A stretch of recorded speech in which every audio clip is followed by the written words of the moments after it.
Assalamualaikum warahmatullahi wabarakatuh. Alhamdulillahirabbil alamin wa bihi nasta'inu ala umurid dunya waddin. Asyhadu an la ilaha illallah wahdahu la syarikalah wa asyhadu anna Muhammadan abduhu wa rasuluh la nabiyya ba'dah. Allahumma salli wa sallim wa barik ala nabiyyina Muhammadin wa ala alihi wa ashabihi ajmain, amma ba'd.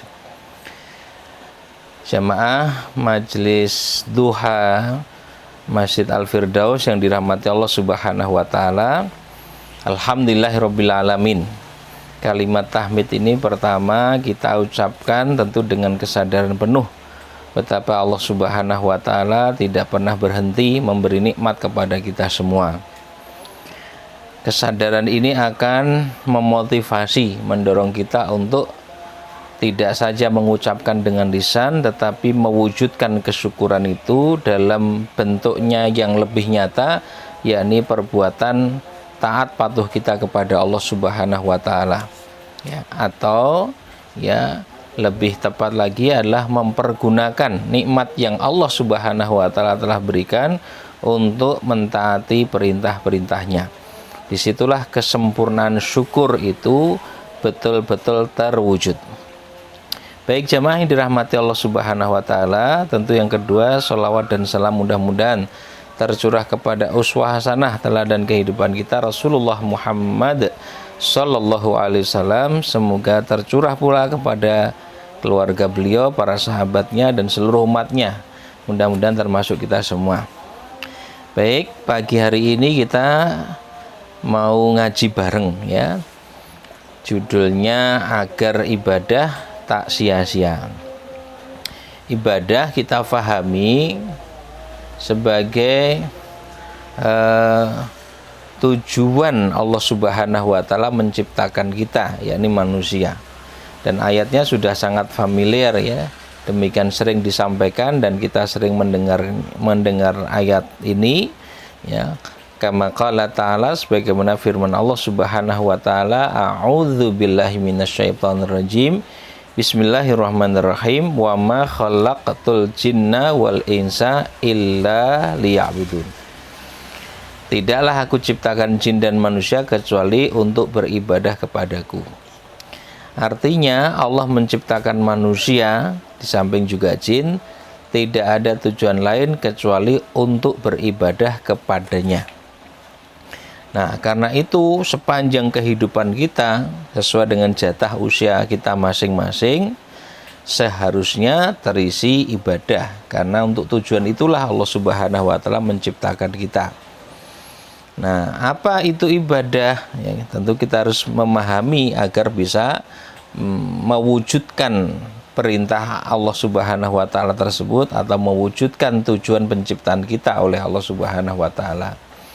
Nah, ibadah ini ya, dari kata abada ya'budu ibadah. Kalau aspek bahasa secara lughah, secara etimologis bisa bermakna at-ta'ah, al-khudu', al-dhillu, al-hub. Ya, at-ta'ah itu ketaatan, al-khudu' ketundukan, al-dhillu menghinakan diri, al-hub yaitu cinta. Ya. Jadi memang bahasa Arab itu kaya makna, satu kata itu bisa punya makna bukan hanya satu, bisa lebih dari satu. Ya, satu contohnya ya ibadah ini, dari kata abada ya'budu ibadah ini bisa bermakna ketaatan, bisa bermakna ketundukan, bisa bermakna menghinakan diri, bisa juga bermakna cinta. Ya, meskipun sekilas tampak terpisah-pisah makna itu, tetapi sesungguhnya mengandung korelasi hubungan-hubungan untuk sampai pada makna dan hakikat ibadah nanti. Ya, dari mulai cinta, menghinakan diri, mentunduk, ya, kemudian taat. Maknanya adalah ya, ketaatan itu sungguhnya wujud ya dari apa? Dari ketundukan. Ketundukan itu ya dilakukan oleh seseorang atau terjadi pada kondisi kejiwaan dan hati seseorang karena ia menghinakan diri, ya, ia menghinakan diri, merendahkan diri kepada siapa? Kepada sesuatu yang dicintainya. Al-hub di sana.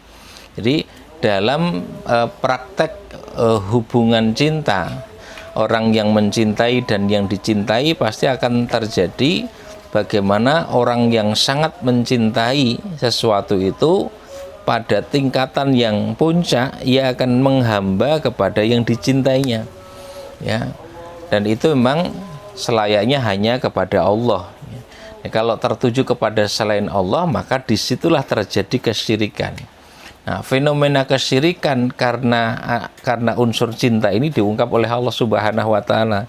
Kita bisa baca di ayat 165 surat Al-Baqarah.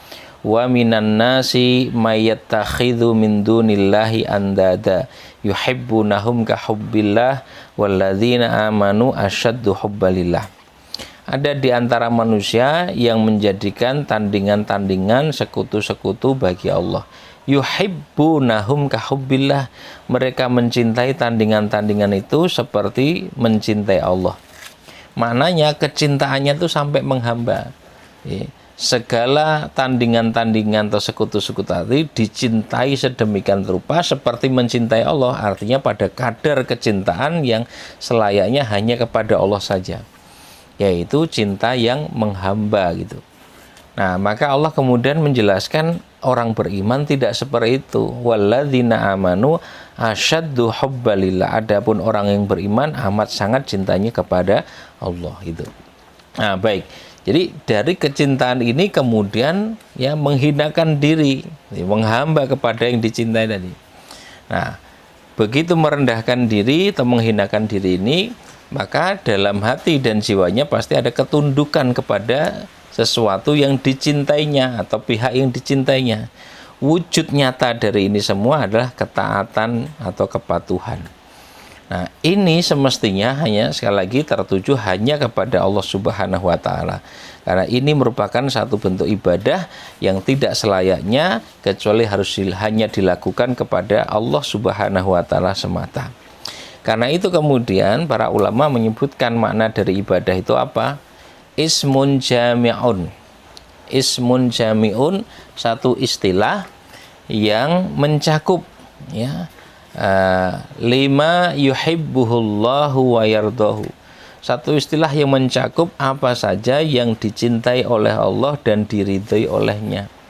Ya, bisa berupa qaulan au fi'lan, baik itu perkataan maupun perbuatan, kemudian tersembunyi maupun terang-terangan, tetapi itu jelas dicintai oleh Allah, diridhai olehnya, maka dia bagian dari sesuatu yang disebut ibadah kepada Allah Subhanahu wa taala, ya. Nah, untuk apa ini? Untuk lita'zim, untuk mengagungkan Allah Subhanahu wa taala, dan wa talaban li thawabihi, untuk mengharapkan pahala atau balasan darinya. Nah, kalau pengertian ibadah seperti ini, maka bentuknya, wujudnya itu bisa bermacam-macam, ya, demikian luas sekali. Dan ini yang kemudian diajarkan kepada kita melalui ya agama kita Islam ini, yang sumber pokoknya Quran dan Sunnah Nabi, menghadirkan sekian banyak amal aktivitas manusia yang akan bernilai sebagai ibadah kepada Allah Subhanahu wa taala.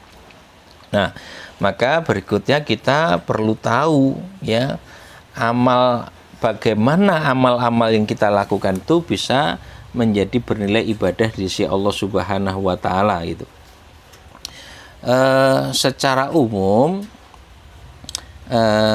Imam Nawawi misalnya di dalam kitab Syarhul Arba'in An-Nawawiyah, ya, Syarah Hadis Arba'in An-Nawawiyah, beliau menjelaskan ya amal itu bisa dibagi menjadi 3 kategori: amal taat, amal maksiat, amal mubah itu. Amal taat itu adalah amal-amal yang jelas-jelas diperintahkan oleh Allah Subhanahu wa taala.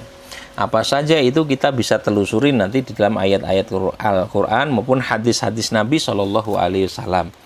Ya, jelas diperintahkan Allah, jelas diperintahkan Rasulnya, berarti itu amal taat. Yang kedua, amal maksiat adalah amal-amal yang juga jelas-jelas dilarang oleh Allah dan Rasul-Nya. Yang ketiga, amal mubah. Amal mubah itu amal-amal yang secara manusiawi kita kerjakan atau terkait dengan karakter dan sifat manusia. Misalnya makan, minum, tidur, istirahat, bergaul, ini masuk dalam kategori amal-amal mubah. Nah, maka ketika kita memahami bahwa tujuan Allah menciptakan kita untuk beribadah, yang harus kita lakukan adalah bagaimana memanage, mengelola aktivitas, mengelola amal kita agar nilainya menjadi ibadah kepada Allah. Nah, bagaimana caranya? Yang mesti diperhatikan setidaknya ada dua. Satu niat, dua tata cara. Ya, satu niat. Niat melakukan amal tersebut, ya tentu harus ikhlas. Ikhlas itu mengharapkan ridho Allah atau balasan dari Allah Subhanahu wa Ta'ala. Nanti lihat di ayat 29 surat Al-Fat, surat ke-48. Yabtaghuna fadlan minallahi wa ridwana. Mengharapkan karunia dari Allah dan keridhoannya. Ini niatnya harus begitu. Yang kedua, tata caranya harus mengikuti tuntunan syariat, ya. Secara praktis, aplikatif, maka diutuslah Nabi kita Muhammad SAW untuk menjelaskan bagaimana tata cara melakukan ibadah kepada Allah Subhanahu wa Ta'ala. Ya, sehingga Allah menjelaskan bahwa beliau dihadirkan sebagai teladan. Ya, laqad kana fi Rasulillahi uswatun hasanah. Laqad kana lakum fi Rasulillahi uswatun hasanah. Ayat 21 surat Al-Ahzab itu, ya. Sungguh telah ada teladan kebaikan bagi kalian pada diri Rasulullah, ya. Nah, jadi ikuti teladan itu. Termasuk di ayat yang ke-7 surat Al-Hasr, Allah mengatakan wa ma atakumur rasulu fakhudhuhu wa ma nahakum anhu fantahu. Apa yang diberikan Rasul, ambil, terima, laksanakan itu. Apa yang dilarang oleh Rasul, jauhi, tinggalkan itu, ya. Atau di ayat 31 surat Ali Imran, ya, perintah Allah untuk mengikuti Rasulnya sebagai bukti cinta dan iman kita pada Allah. In kuntum tuhibbunallah fattabi'uni. Kalau kalian yang mencintai Allah, ikuti aku, yaitu Rasulullah sallallahu alaihi wasallam, ya. Baik ini ibadah yang sifatnya khusus, ya ritual mahdhah, maupun ibadah dalam pengertian umum. Nah, dua hal ini niatnya ikhlas, tata caranya benar, ya. Tetapi sebelum itu tentu yang juga harus difahami, memastikan amal yang kita lakukan itu masuk dalam kategori amal yang dicintai dan diridhoi oleh Allah Subhanahu wa Ta'ala, ya, yaitu amal taat atau amal mubah.